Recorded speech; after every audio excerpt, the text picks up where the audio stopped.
1285페이지입니다. 1285페이지. 오바다서 1장. 오바다서는 1장밖에 없습니다. 오바다서 1장 17절로 21절까지 보겠습니다. 1285페이지 제가 읽겠습니다. 오직 시온산에서 피할 자가 있으리니 그 산이 거룩할 것이요 야곱의 족속은 자기 기업을 누릴 것이며 야곱 족속은 불이 될 것이며 요셉 족속은 불꽃이 될 것이라. 예서의 족속은 지푸라기가 될 것이라. 그들이 그들 위에 붙어서 그들을 불사를 것인즉 예서의 족속에 남은 자가 없으리니 여호와께서 말씀하셨습니다. 그들이 네겝과 예서의 산과 평지와 블레셋을 얻을 것이요 또 그들이 에브라임의 들과 사마리아의 들을 얻을 것이며 베냐민은 길리앗을 얻을 것이며 사로잡혔던 이스라엘의 많은 자손은 가나안 사람에게 속한 이 땅을 사르밧까지 얻을 것이며 예루살렘에서 사로잡혔던 자들 곧 스발랏에 있는 자들은 네겝의 성읍들을 얻을 것이니라. 구원받은 자들이 시온의 산에 올라와서 예서의 산을 심판하리니 나라가 여호와께 속하리라. 아멘. 옆에 있는 사람 인사합시다. 사랑합니다. 성령으로 충만하십시다. 예수는 그리스도. 난 하나님의 자녀. 문제 끝. 괜찮아요. 여러분들 인생의 주인이 예수님이면 괜찮습니다. 오늘 오바다서 1장 17절로 21절의 말씀을 가지고 창세기 3장 15절에 언약을 잡은 자는 평생 하나님이 책임지신다. 평생 하나님이 책임지신다.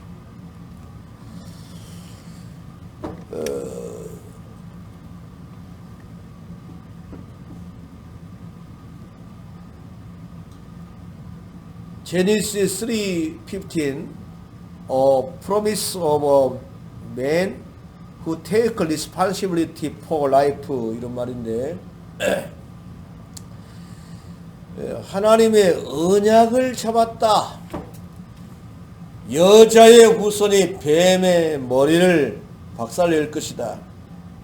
이 언약을 잡았다는 것은 예수님의 권세가 사단의 권세를 꺾을 것이다. 이 언약을 잡았다는 것은 엄청난 겁니다. 이 에돔은 오늘 본문에 보니까 에돔이라는 나라가 나오는데 이 에돔은 예서의 후예입니다.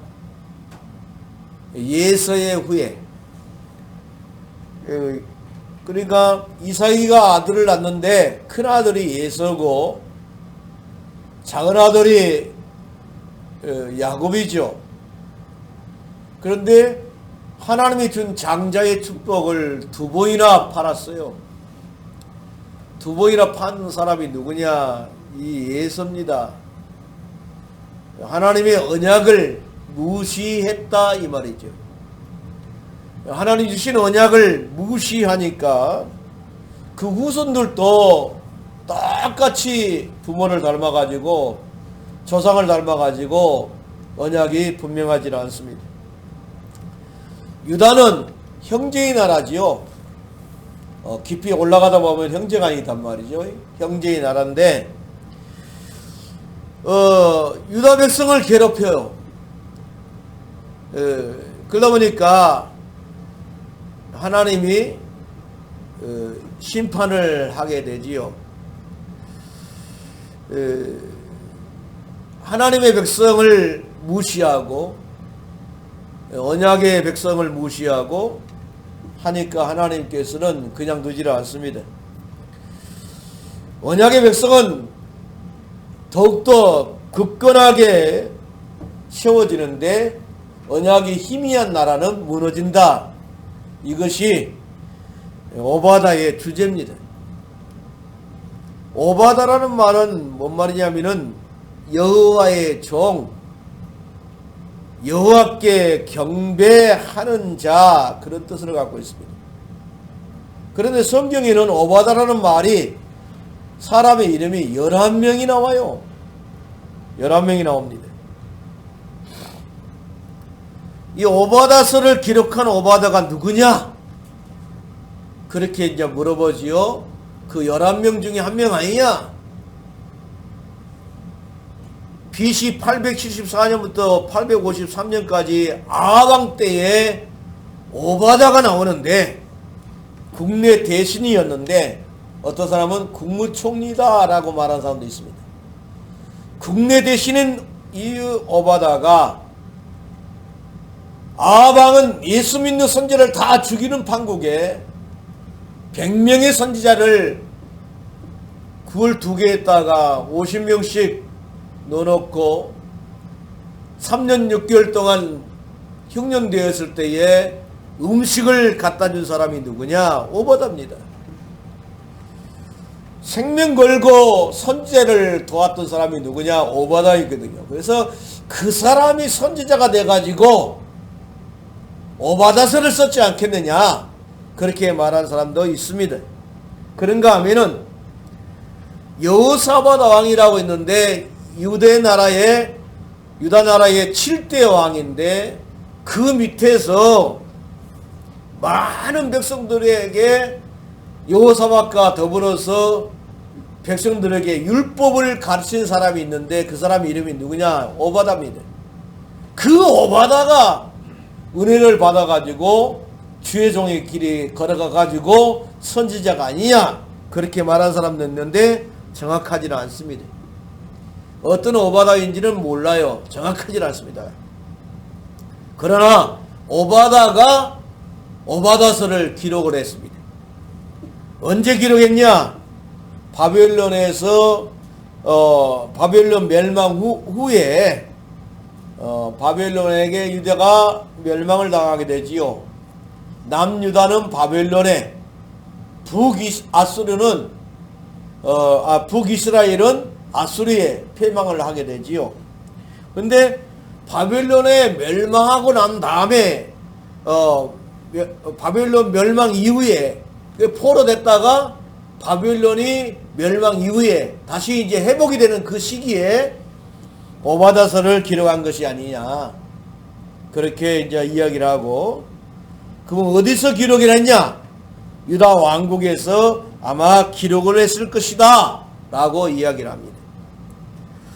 아까도 이야기했지만은 이 에돔은 에서의 후예고 이삭의 첫째 아들의 후손들이단 말이죠. 언약이 분명하지 않습니다. 그런데 이 에돔이가 비참하게 멸망을 당하게 되지요. 그런데 멸망의 죄가 3가지입니다. 그러니까 언약이 분명하지 않으니까, 창세기 3장 15절 언약 분명하지 않으니까 첫 번째로 1절로 4절에 보니까 뭘 자랑하냐면은 자기 힘만 믿고 교만했어요. 자기 힘만 믿고 교만했다 그랬어요. 자기 힘을 믿고 교만한 거요. 배경이 있으면 교만합니다. 나는 누구의 배경이 있다 라고 하면 아주 교만해요. 또 기능이 있으면 교만합니다. 자기 어떤 분야의 전문성을 갖고 있다면 교만하게 되지요. 다른 사람 말을 잘 안 듣습니다. 또 돈이 많이 갖고 있으면 교만합니다. 돈도 없는 것이 그래가면서. 교만합니다. 뿐만 아니라 지식이 많으면 교만합니다. 많이 배웠다고 교만하고, 돈 많다고 교만하고, 기능이 있다고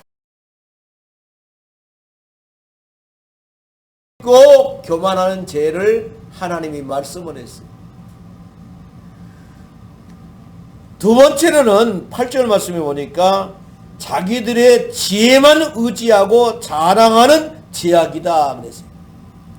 그러니까 지혜도 땅에서 온 지혜가 있고 하나님으로부터 오는 지혜가 있다라고 말했습니다. 하나님으로부터 온 지혜는 선결하고 화평하고 관용하고 양순하고 긍휼하고 선한 열매를 맺고 편견이 없고 거짓이 없습니다. 그런데 땅으로부터 온 지혜는 세상적이에요. 그리고 정욕적이고 사단의 역할이 있어서 귀신적이란 말이죠. 사단의 힘을 입어가지고 지혜로운 사람들이 있다니까요. 그런데 하나님의 능력으로부터 온 지혜가 아니고 땅에서부터 온 지혜를 가지고 자랑하고, 그러니까 하나님이 그것 때문에 심판할 수밖에 없다라고 말합니다. 그런데 결정적인 이유는 세 번째입니다. 11절부터 14절에 보니까 형제인 나라의 백성이 어려움 당했을 때에 기뻐하고 오히려 약탈에 앞장섰다 그랬어요.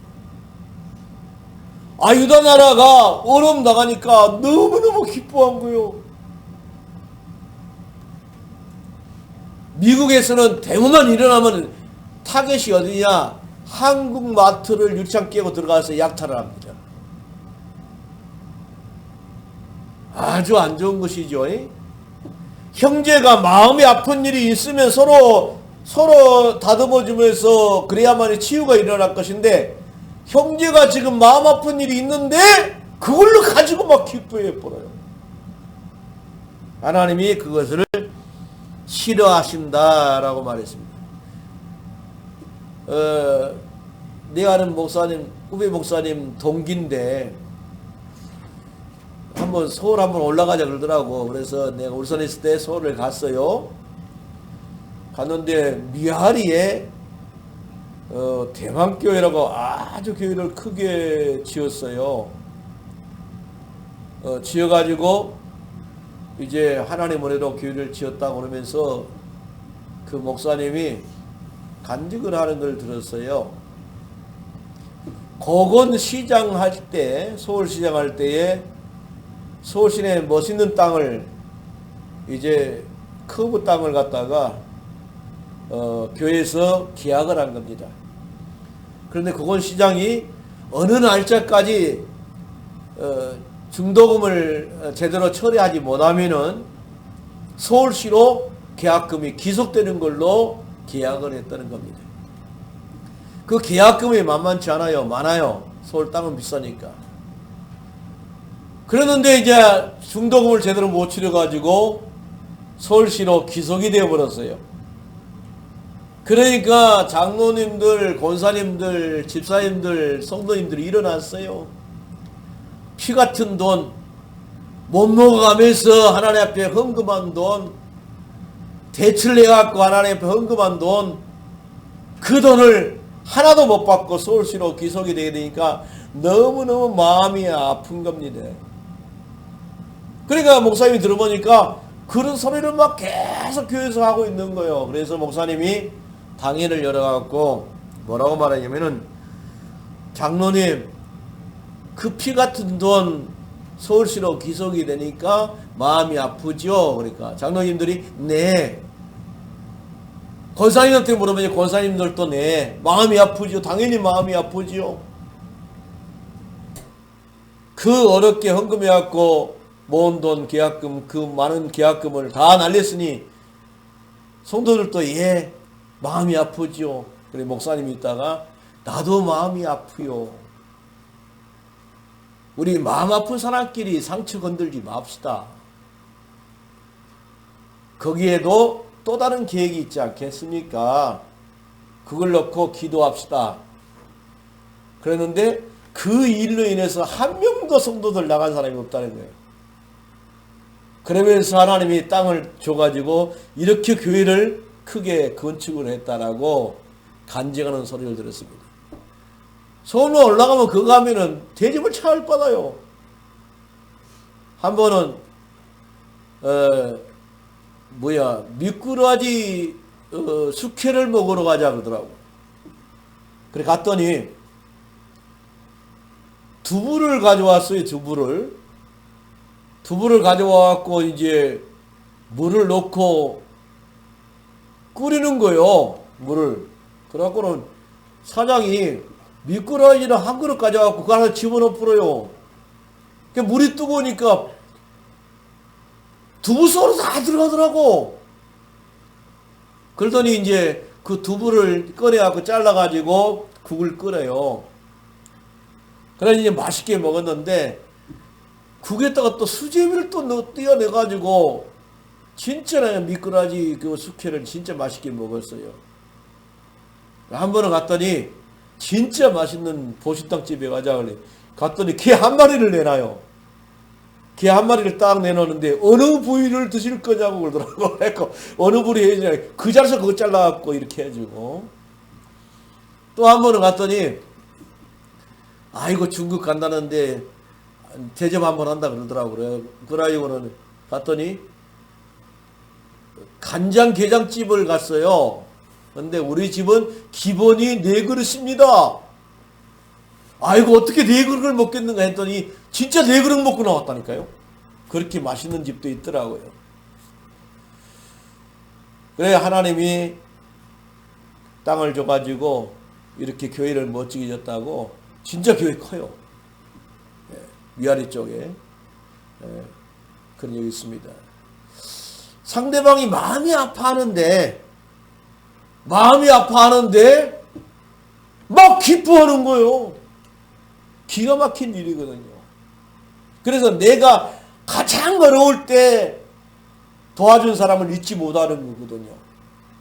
내가 그렇게 마음 아파할 때 옆에서 웃고 막 기뻐하면은 평생 잊을 수가 없어요. 그런데 이 에돔이가 그랬다는 겁니다. 하나님이 뭐라고 이야기했냐? 17절부터 21절에 보니까 18절에 보니까 뭐라고 하냐면은 야곱의 집은 불이 되고 요셉의 집은 불꽃이 되며 예서의 집은 지푸라기가 될 것인데 지푸라기가 불에 들어가가지고 다 타뿌린다 그랬어요.